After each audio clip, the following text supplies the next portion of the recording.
À plusieurs égards, disons de prime abord, en surface, on pourrait croire que le style classique viennois est beaucoup plus simple que le style baroque. Et à certains niveaux, c'est vrai. Au niveau de l'écriture, on cherche dans le style classique viennois la clarté, l'équilibre, la symétrie et l'économie des moyens. Ma célèbre Césée. Clarté, équilibre, symétrie, économie des moyens. Remarquez que ce n'est pas spécifique au style classique viennois ni même à la musique. L'architecture grecque classique cherchait la clarté, l'équilibre, la symétrie et l'économie des moyens. Le Parthénon cherche la clarté, l'équilibre, la symétrie et l'économie des moyens. Ce pas des choses nouvelles. Mais n'importe quel art qui se veut classique va chercher ça. C'est comme les paramètres de base du classicisme dans l'art occidental. Ou, si vous voulez, les caractéristiques fondamentales de l'art apollinien. C'est un art épuré. C'est un art efficace. C'est un art où il n'y a pas de surcharge d'éléments inutiles. Alors, ça s'applique pour le Parthénon. Et ça s'applique pour les sonates de Mozart. Il y a une recherche de clarté qui vient notamment dans la simplification au maximum des accompagnements pour mettre la mélodie le plus en évidence possible. Il y a une recherche d'équilibre, de symétrie, et etc. Donc, clarté, équilibre, symétrie, économie des moyens, les mots d'ordre du style classique. Par ailleurs, le style classique viennois va atteindre une grande complexité au niveau de la forme, au niveau de la façon de structurer et d'organiser les idées musicales.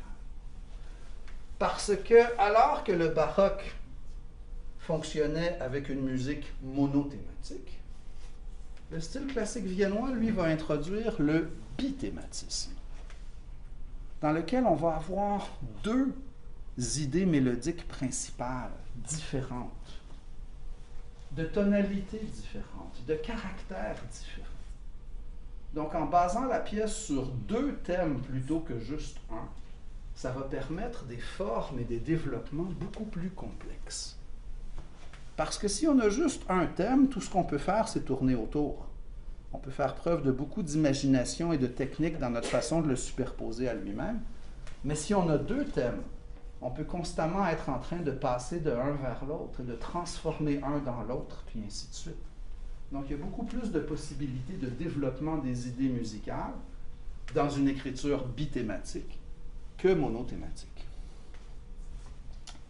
Vous avez trois compositeurs importants à associer au style classique viennois. Ce sont Haydn, Mozart et Beethoven. Haydn, c'est le pionnier. C'est lui qui va vraiment jeter les bases de cette nouvelle esthétique, de ce nouveau style, de ces nouvelles formes, de ces nouveaux procédés musicaux qui vont vraiment tourner la page par rapport à la pratique baroque.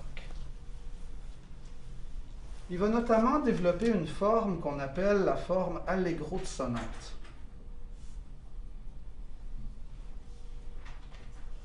Qui se démarque de la musique baroque de deux façons très significatives.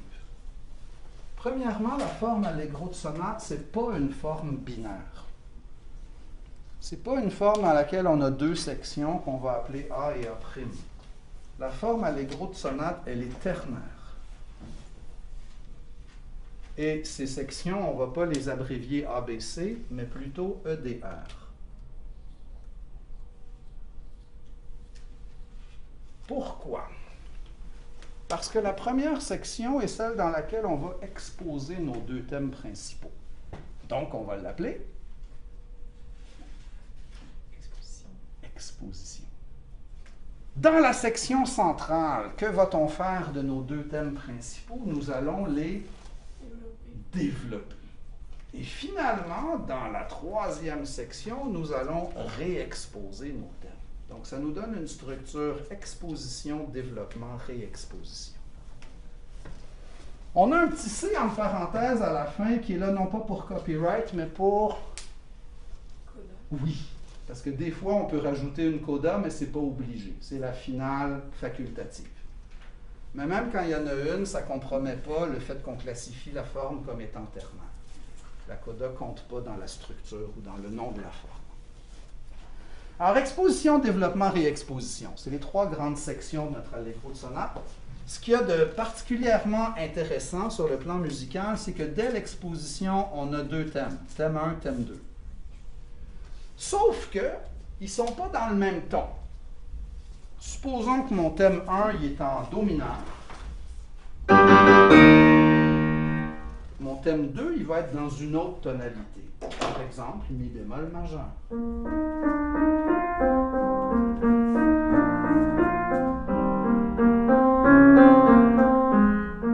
Etc. Alors, ça c'est Mi bémol majeur. Alors que mon premier thème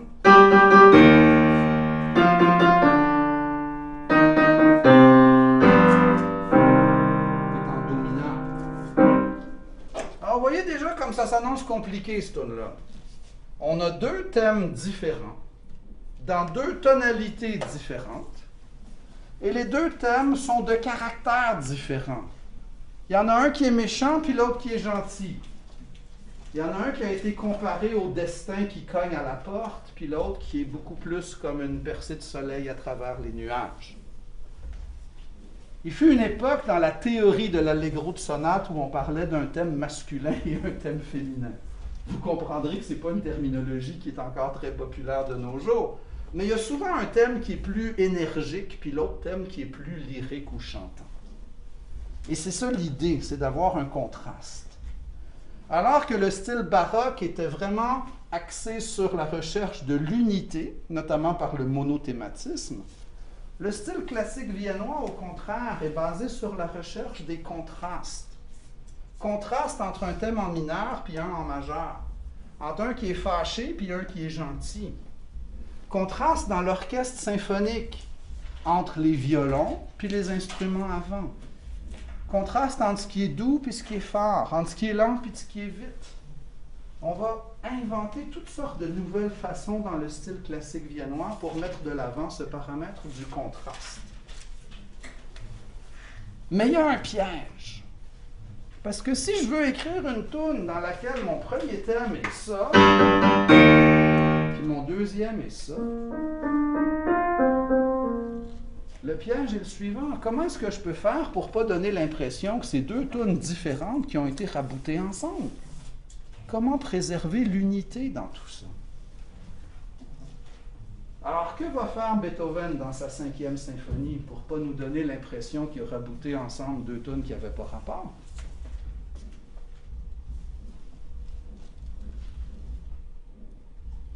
Je vais vous donner un indice.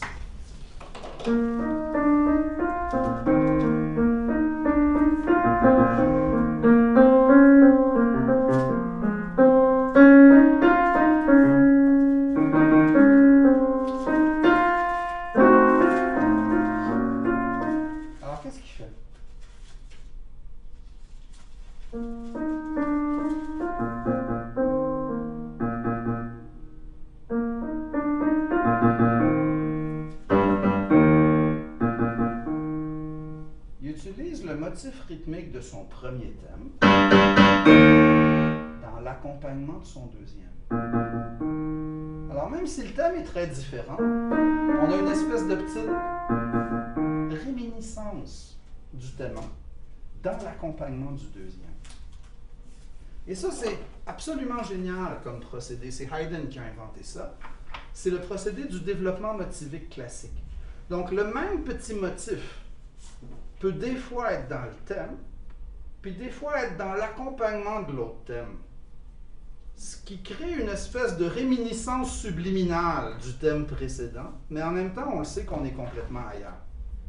Mais le complètement ailleurs dans lequel on est a quand même une espèce de lien organique avec la section précédente, à cause du retour perpétuel de ce petit motif de 4 notes.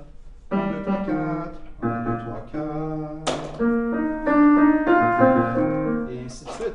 Et quand Beethoven arrive à la fin de son exposition, il y a un thème spécial à la fin qu'on appelle le thème de fermeture. et qui fait quelque chose comme... Puis on revoit encore notre motif de 4 notes qui apparaît à ce moment-là. Alors le motif est littéralement au début de l'exposition, dans l'accompagnement du thème 2 au milieu de l'exposition, puis arrive à la fin du thème de fermeture, à la fin de l'exposition. Ce motif est littéralement l'alpha et l'oméga de l'exposition. Il est au début, puis il est à la fin. Et c'est l'espèce de petit fil d'Ariane qui nous guide à travers le labyrinthe de la forme. À travers tout le mouvement, on va entendre plein de choses, puis plein de thèmes, puis plein de modulations, puis plein d'instruments, puis plein de développements. Et le petit papa ne sera jamais vraiment bien loin. Il va revenir à tout moment comme une espèce de façon de tenir toute la forme musicale. Alors, ce que ça permet, ce développement motivique, c'est génial pour un compositeur, parce que ça permet l'unité dans la diversité. Ça permet de mettre des choses très différentes, mais en même temps de les relier les unes aux autres. Parce que, d'habitude, unité et diversité, c'est des choses opposées. Quand on a énoncé quelque chose, ou bien on le répète, puis ça crée de l'unité. Ou bien on dit autre chose, puis ça crée de la diversité. Mais d'habitude, il n'y a pas d'in-between. Ou bien on est dans l'unité, ou bien dans la diversité. Mais le développement motivique, ici, permet de réconcilier les deux. Et de faire des choses à la fois contrastantes, mais néanmoins en lien avec ce qui précède. Donc, dans l'exposition, on a un thème 1 dans le ton principal, Do mineur. On a un thème 2 dans une autre tonalité, Mi bémol. Dans le développement, qu'est-ce qu'on va faire? On va déconstruire les thèmes. Si vous réécoutez le premier mouvement de la 5e symphonie, Beethoven va prendre son motif de 4 notes, puis il va le réduire à 2 notes, puis même à une seule note. Son ta-da-da-dam va devenir ta-dam, pi-dam, pa-dam, pi-dam, pam, pam, pam. Puis on comprend que cette note unique-là procède de la réduction à l'extrême de son petit motif de 4 notes, comme s'il avait pris une molécule puis il la décompose en atomes, ou un atome puis il le brise puis il arrive aux électrons puis aux protons puis ainsi de suite. On est rendu dans les particules les plus élémentaires de l'idée musicale, alors que son motif de 4 notes est réduit à une seule note. Et une fois qu'il a atteint cette espèce de déconstruction totale, ben, il va réexposer, ta-da-da-dam, puis on retourne. Et là, dans la réexposition, on va réentendre le thème 1 et le thème 2, mais cette fois, dans la même tonalité. Et c'est très important, cette nuance-là. Pourquoi c'est important? Parce que quand on module, on donne l'impression de quitter notre part d'attache. On commence un voyage dans d'autres tonalités. Mais quand à la fin, on réexpose nos deux thèmes dans la même tonalité, ça donne au contraire l'impression d'un retour aux parts d'attache, d'un retour à la maison. Ça donne l'impression d'un cycle qui se referme, d'une boucle qui se referme.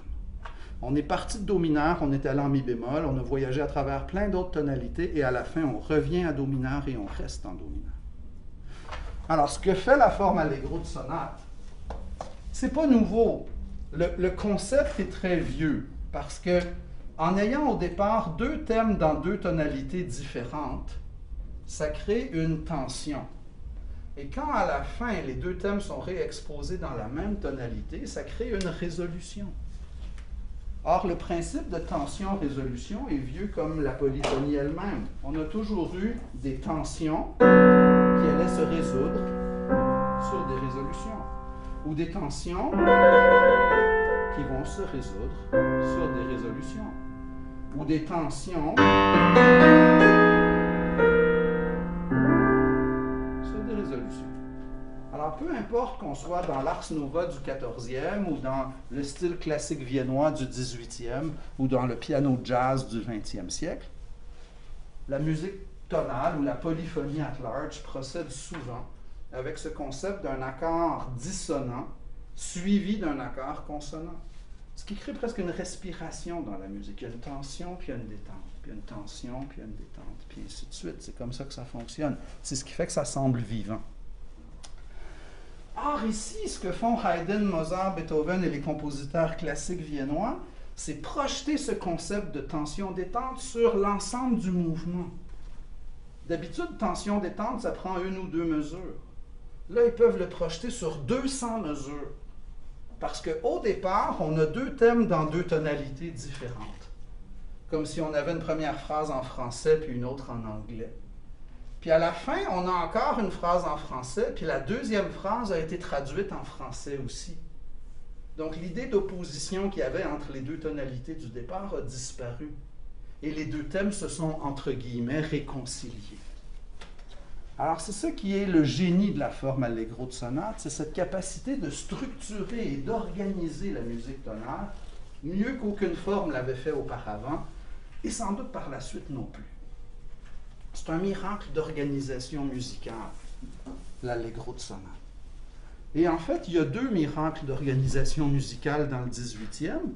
Il y a les fugues de Bach, puis il y a les sonates de Mozart, puis Beethoven, puis ainsi de suite. Et les 2 reflètent l'espèce d'obsession du 18e pour les systèmes, les règles, la clarté, la logique, la cohérence. Ce que j'appelle globalement les systèmes normatifs, qui sont des règles qu'on s'impose à soi-même pour rendre l'œuvre plus claire, plus logique, plus lisible, plus cohérente. Alors, au 18e siècle, c'est le moment dans l'histoire de l'art occidental où ces systèmes normatifs-là vont être les plus présents. Et peut-être en quelque part les plus contraignants, et les plus sophistiqués, et les plus complexes, et les plus difficiles à maîtriser. C'est au 18e qu'on a de loin l'art le plus organisé, selon des règles très spécifiques.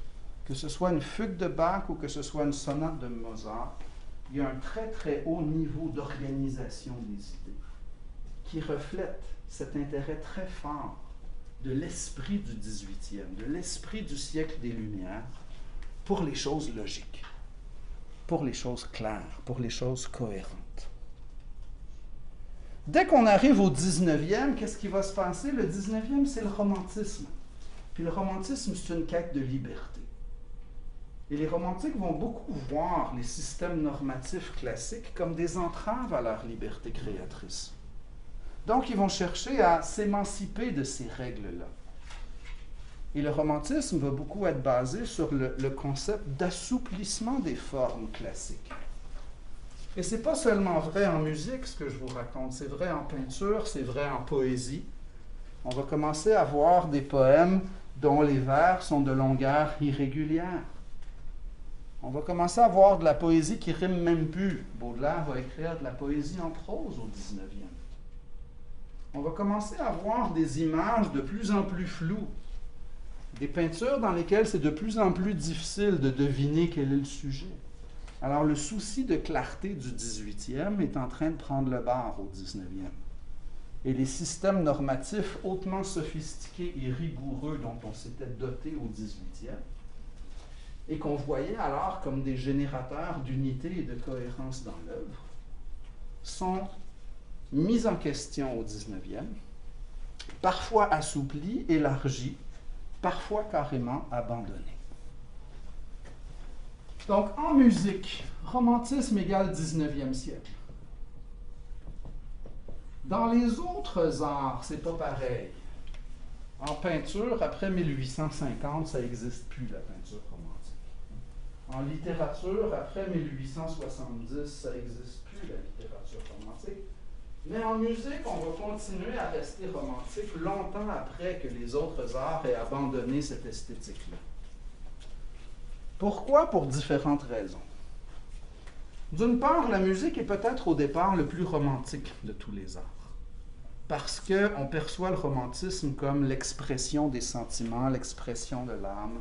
Et la musique est très très proche de cet idéal très spontané d'expression libre des émotions à travers un langage qui est non conceptuel. C'est pas logique, la musique. Donc, en quelque part, c'est très émotif et c'est très intuitif. Par ailleurs, après 1850, la peinture et la littérature vont devenir réalistes. Ils vont s'intéresser aux conditions de vie des travailleurs, puis des paysans, puis des ouvriers dans les mines, puis ainsi de suite. Alors, c'est très difficile pour la musique d'être réaliste. Je ne sais pas si vous imaginez de quoi ça a l'air, un fa dièse réaliste, mais c'est comme bien abstrait comme concept. Donc, alors que la peinture et la littérature vont flirter avec le réalisme, la musique va rester obstinément les deux pieds dans le romantisme. Et même en 1880, quand on est en train de développer l'impressionnisme puis la peinture moderne, puis les poètes symbolistes vont inventer plein de nouvelles affaires, bien, on est encore avec les symphonies de Tchaïkovski en plein romantisme musical. Donc, le romantisme en musique a la couenne beaucoup plus dure que dans les autres arts, et le romantisme va poursuivre en musique alors que les autres modes d'expression ont abandonné cette esthétique-là depuis longtemps. Mais donc, en gros, romantisme égale 19e siècle. Je résume souvent la musique romantique par 3 expressions de 3 mots chacun. Donc, valorisation des extrêmes,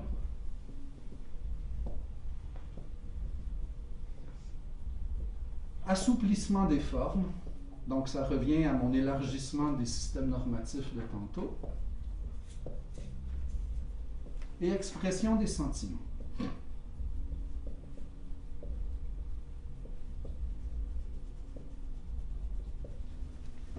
C'est mon 3x3 romantique. 3 expressions de 3 mots chacun, et ça aide à comprendre beaucoup l'esthétique puis la démarche.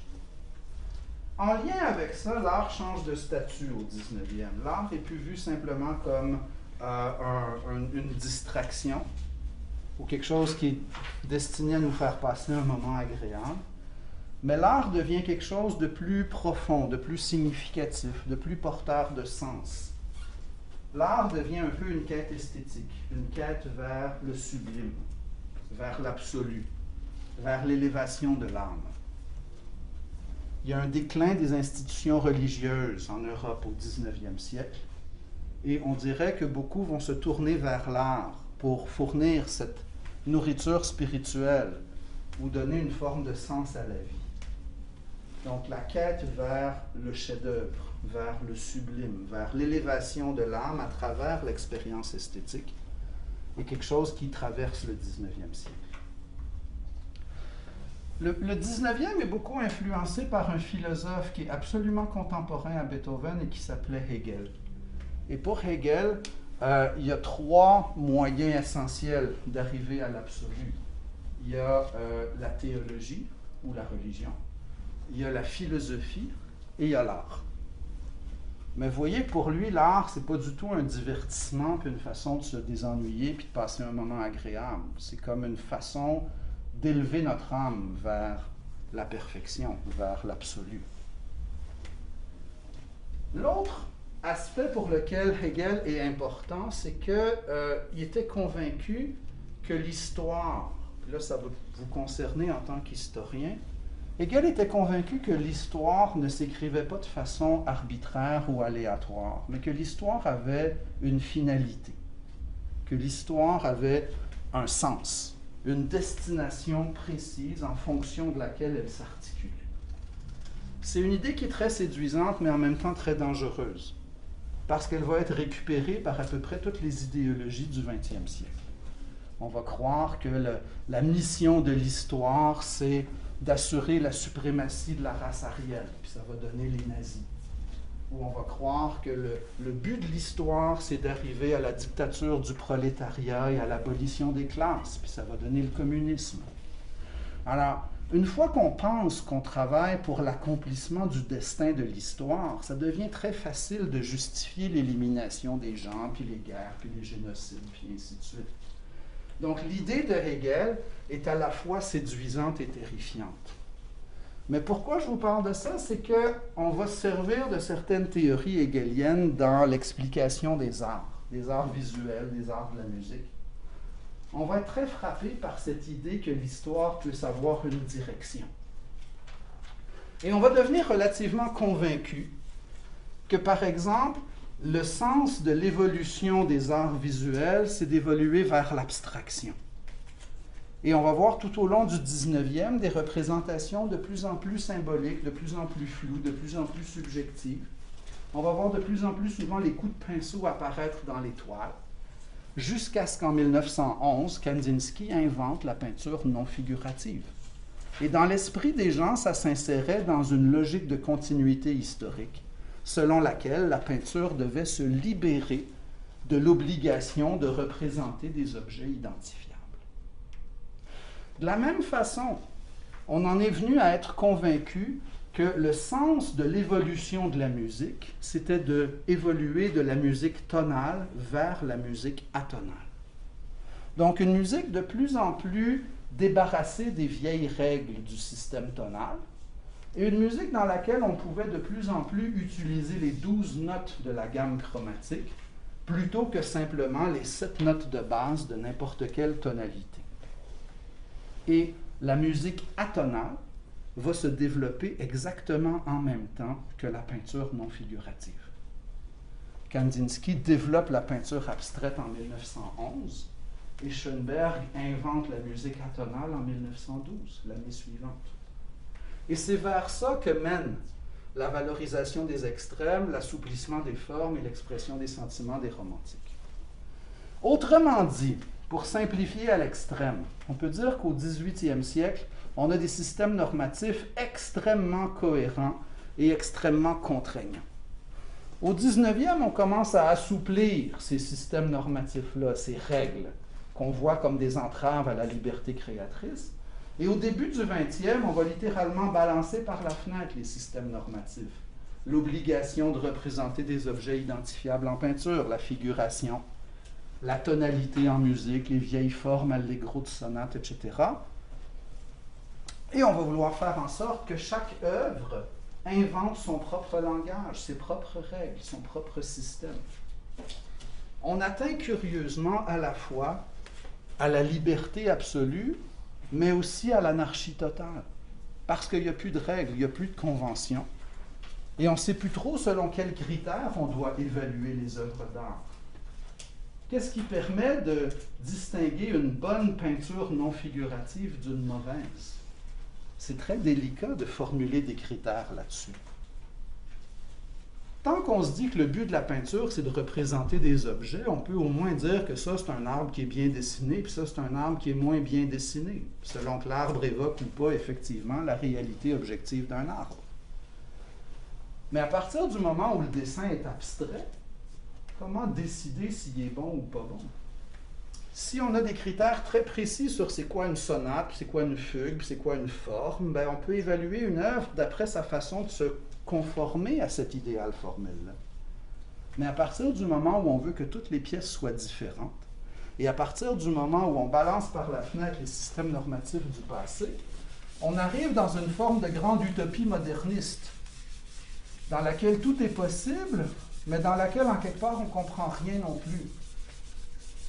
Et c'est normal qu'on ne comprenne rien, parce que l'art moderne veut se débarrasser des contraintes. Or, qu'est-ce que c'est que le langage, sinon un ensemble de contraintes? Est-ce qu'on peut encore exprimer des choses s'il n'y a plus de contraintes? Un langage, c'est un ensemble de conventions. On décide par convention que la bébête à 4 pattes qui fait ouf, on va appeler ça un chien. Et tant que tout le monde est d'accord sur cette convention-là, on est capable de communiquer. Mais si chaque personne trouve un mot différent pour qualifier la bébête à 4 pattes qui fait ouf, comment est-ce qu'on va être capable d'échanger quoi que ce soit? C'est un peu le paradoxe de l'art moderne. L'espèce d'obsession que vont développer les artistes modernes à inventer constamment des nouveaux procédés expressifs fait en sorte qu'ils cherchent en quelque part à la fois à inventer le langage et à créer l'œuvre en fonction de ce langage-là. Alors c'est très difficile pour le public à la fois de décoder le langage et d'apprécier l'œuvre. On peut souvent juste apprécier l'œuvre si on est déjà familier avec les caractéristiques du langage. Alors l'art moderne est souvent abstrait, l'art moderne est souvent un peu hermétique, semble difficile à comprendre, pour différentes raisons, parce qu'il est obsédé par la nouveauté. Or, on a l'impression à la fin du 19e que la nouveauté a été épuisée. Et donc, est-ce qu'il reste encore de la nouveauté possible? Ben, c'est une question qui est judicieuse. Alors voilà, vous avez trois grands artistes de la modernité en classique. Vous avez Debussy, vous avez Schoenberg et vous avez Stravinsky, que j'ai associé dans les clips sur YouTube à trois courants des arts visuels. Et c'est important parce que autant le romantisme était un courant littéraire et ça aide à le comprendre, autant le modernisme est au départ un courant des arts visuels et ça aide à le comprendre aussi. Donc j'ai associé dans vos clips sur YouTube Debussy à l'impressionnisme. J'ai associé Schoenberg à l'expressionnisme et Stravinsky au cubisme. Parce que, pour différentes raisons, vous réécouterez les clips, mais entre autres, ce que Debussy va faire, c'est un retour aux modes. Donc, il abandonne majeur et mineur, et il y a une espèce de flou harmonique. Il n'y a pas de ligne très nette. Si vous écoutez la mère de Debussy, puis vous vous demandez quel est le thème, quelle est la mélodie, il n'y a pas vraiment de mélodie. C'est comme des effets orchestraux, des effets sonores qui se fondent les uns dans les autres. Un peu comme les taches de couleur dans une toile impressionniste se fondent également les unes dans les autres et se juxtaposent. Alors, on a comparé Debussy à l'impressionnisme, entre autres pour ça.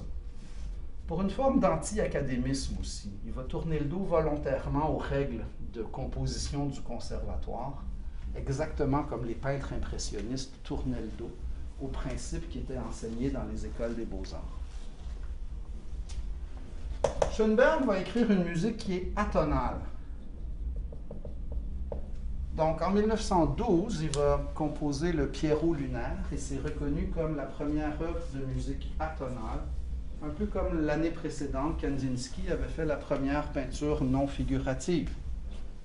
Et comme je le disais tout à l'heure, dans une perspective hegelienne, où on voit l'art comme ayant une finalité, on percevait que le destin des arts visuels, c'était de se libérer de la figuration, et celui de la musique, c'était de se libérer de la tonalité, d'arriver à un langage absolument libre, où on peut utiliser la note qu'on veut quand on veut.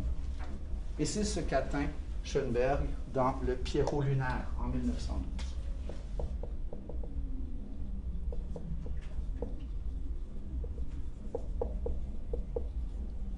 Stravinsky va dans le Sacre du printemps faire quelque chose d'un peu différent. On parle de polytonalité, de primitivisme, de prévalence du rythme.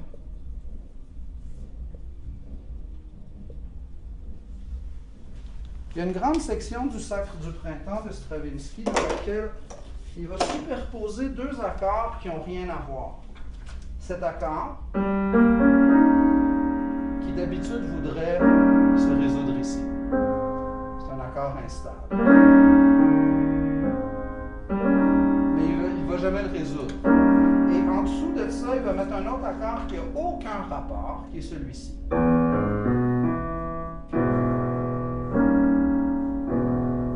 Stravinsky va les superposer.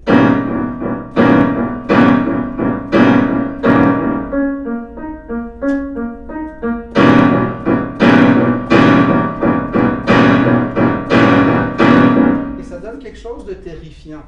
Ça donne un accord extrêmement tendu parce qu'il procède de la superposition de deux tonalités différentes qui n'ont aucun rapport. Ça donne quelque chose de très, très primitif. Parce que le Sacre du printemps, c'est un ballet qui se passe dans la vieille Russie païenne avant le christianisme et qui raconte l'histoire d'un sacrifice humain. Une jeune fille va être sacrifiée aux divinités pour assurer la fertilité des récoltes. Donc c'est un sacrifice humain, c'est une histoire très dure qui se passe dans un peuple, disons, primitif. Et ce qui est très particulier, c'est que Stravinsky va utiliser des idées qui sont purement rythmiques dans des grands passages du Sacre du printemps. Il ne va pas se dire ma mélodie c'est il n'y a pas de mélodie. Il ne va pas dire mon harmonie c'est Do mineur, puis Fa mineur, puis Sol 7, puis etc. Il n'y a pas vraiment d'harmonie. Il y a une harmonie très complexe, mais statique. Son accord est utilisé vraiment comme un instrument percussif.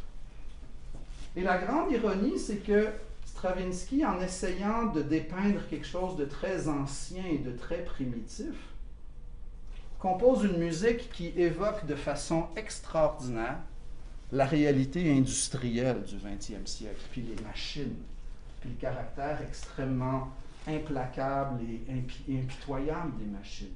Sa musique du Sacre du Printemps aurait pu être utilisée par Charlie Chaplin dans son film Les Temps modernes, quand il y a les grandes roues d'engrenage, puis le personnage tombe dans les roues, puis il y a les grosses machines qui tournent, et ainsi de suite. Donc c'est une musique qui évoque à la fois la barbarie et la modernité industrielle. Et c'est fou parce que le Sacre du Printemps date de 1913. Alors c'est très tentant d'y voir une espèce de prémonition de la barbarie qui va s'abattre sur l'Europe en 1914. Alors qu'on va tuer des gens à une échelle où jamais on l'avait fait auparavant. Parce que les moyens défensifs sont tellement sophistiqués et les moyens offensifs sont tellement anachroniques qu'on va envoyer des vagues et des vagues et des vagues d'infanterie à pied chargées à la baïonnette dans des fils barbelés, puis des champs de mines, puis des mitrailleuses. Puis ils vont se faire déchiqueter par dizaines de milliers. Alors c'est complètement absurde. Et l'art moderne reflète un peu cette absurdité qui est de plus en plus perceptible dans la grande narration de l'Occident. On a cru longtemps qu'on était l'incarnation de la civilisation et du progrès. Ça nous donnait bonne conscience pour évangéliser les sauvages, puis faire 2-3 génocides ici et là. C'était correct, c'était le progrès. Une fois qu'on les avait baptisés, ils pouvaient aller au ciel, fait qu'on leur avait rendu service en quelque part. Alors ce mythe du progrès a beaucoup été élaboré dans l'optique de justifier l'espèce d'hégémonie planétaire que l'Europe va imposer au reste de l'humanité.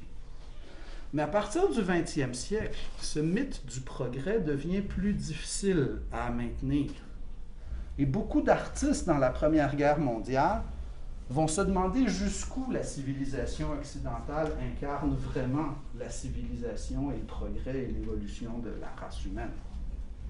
Et ce questionnement-là va être d'autant plus tangible dans la Deuxième Guerre mondiale, quand on va voir apparaître des phénomènes comme Auschwitz puis Hiroshima. Et donc le questionnement va aller encore plus loin, au point où dans les années 60, avec la crise des missiles à Cuba puis avec la guerre froide, on va avoir cette espèce de crise de génération terrible qui va correspondre à la contre-culture, puis au mouvement hippie, puis à la grande contestation des années 60, alors qu'il y a une espèce d'establishment en place qui veut imposer la conscription, le service militaire obligatoire, qui veut envoyer des troupes au Vietnam pour une guerre à laquelle les gens ne croient pas et dont ils ne perçoivent pas du tout la pertinence ou l'utilité, ou même l'aspect éthique ou moral. Alors vous allez avoir une génération au complet qui va se laisser pousser les cheveux, puis qui va fumer des joints, puis qui va écouter Jimi Hendrix, puis qui va dire « fuck non, on ne va pas se battre au Vietnam ». Alors ça, c'est la contre-culture. C'est un des aspects vraiment fondamentaux de tous les années 60. Et ce qui est intéressant musicalement, c'est qu'il n'y a peut-être jamais un courant qui a été autant défini par sa musique. Les hippies des années 60, pour eux, la musique était quelque chose d'identitaire. On se reconnaissait entre soi par la musique qu'on écoutait. Et ça devient à ce moment-là un véhicule identitaire très, très fort, la musique des années 60. Dans ce sens-là, vous lirez la page sur les années 60 et l'invasion britannique.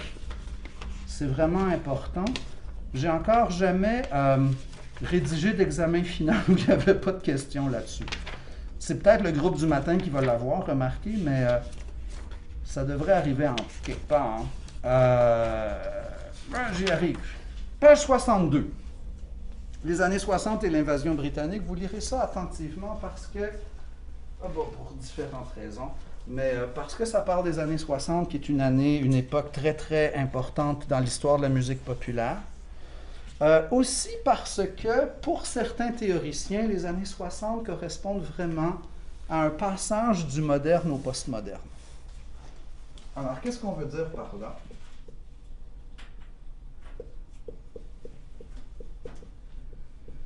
L'art moderne était principalement basé sur la recherche de la nouveauté et de l'innovation.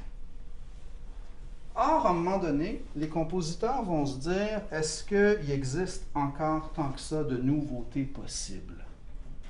Est-ce qu'on peut vraiment faire sur une toile quelque chose qui n'a jamais été fait? On a fait de la peinture figurative. On a peint des paysages, des natures mortes, des animaux, du monde habillé, du monde tout nu, du monde réaliste, du monde mythologique. On a fait des images de plus en plus stylisées, dans lesquelles l'image était de plus en plus floue. On a fait de la peinture abstraite. On a fait de la peinture abstraite avec des formes courbes, avec des lignes droites, avec des formes géométriques. On a fait des toiles intactes, on a fait des toiles déchirées. Malevich a fait un carré blanc sur fond blanc. On a fait pipi et caca sur la toile. Il n'y a à peu près rien qu'on n'a pas fait sur une toile. Est-ce qu'il y a encore de la nouveauté possible dans la peinture? Et c'est un peu pareil pour la musique. Il y a 7 notes blanches puis 5 notes noires. Puis ça fait des siècles et des siècles qu'on fait des milliers de tonnes là-dessus. C'est sûr que les mêmes progressions d'accords vont revenir à un moment donné.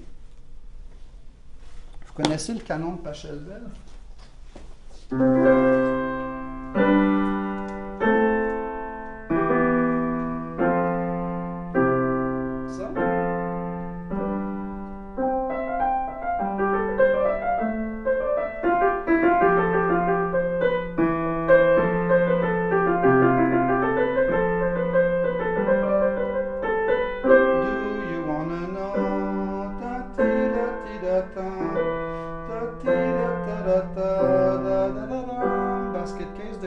C'est exactement les mêmes accords que le canon de Pachelbel.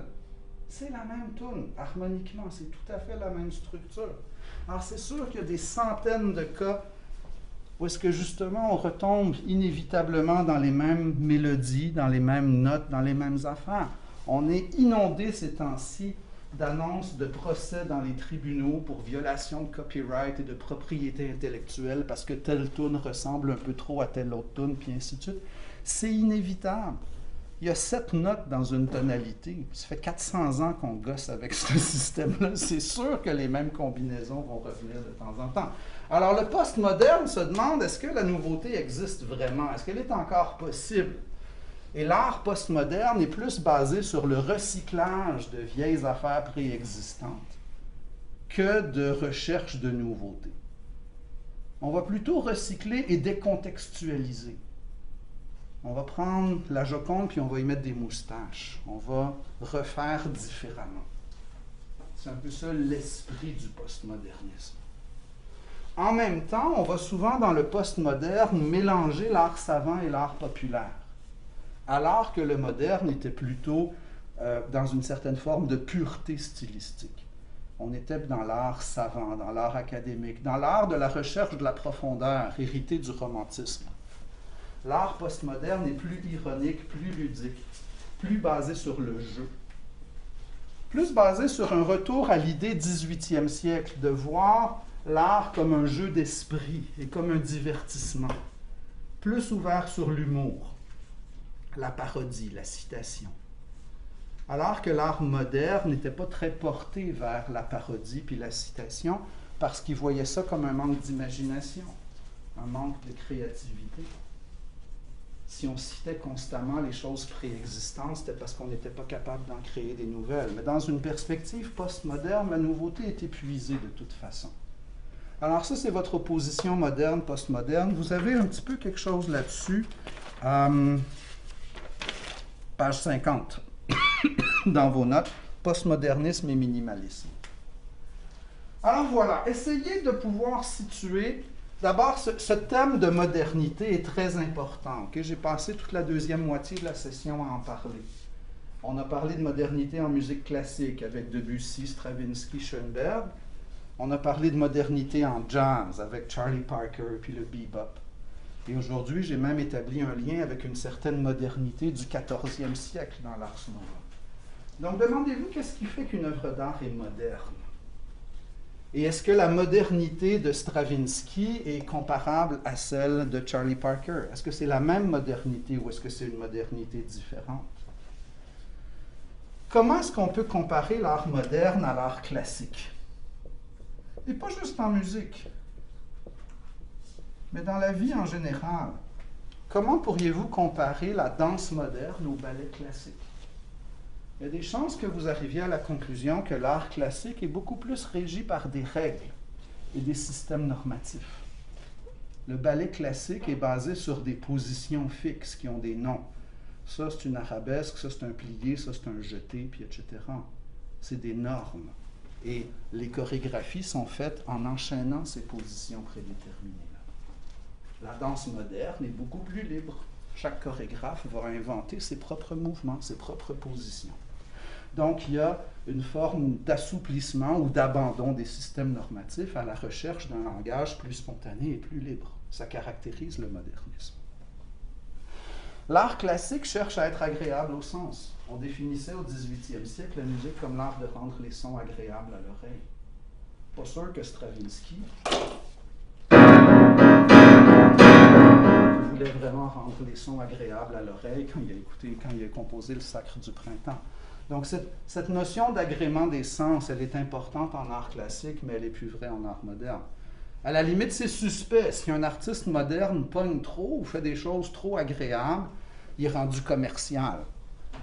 Il est suspect. C'est plus vraiment du modernisme parce qu'on pense que l'art moderne devrait provoquer et devrait susciter la controverse plutôt que l'adhésion. Donc c'est presque suspect de pogner en art moderne.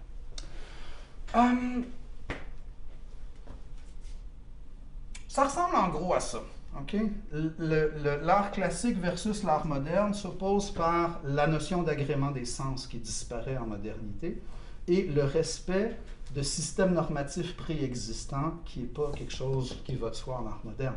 Par contre, l'art moderne cherche à réinventer le langage, cherche à inventer des nouveaux procédés d'expression, cherche à innover, cherche à amener l'art là où jamais il est allé auparavant.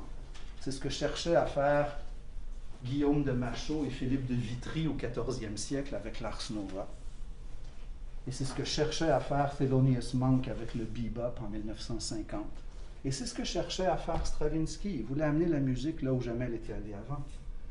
Et c'est ce que cherchait à faire Jimi Hendrix avec sa guitare électrique. Il voulait amener le blues quelque part de nouveau, sur une autre planète.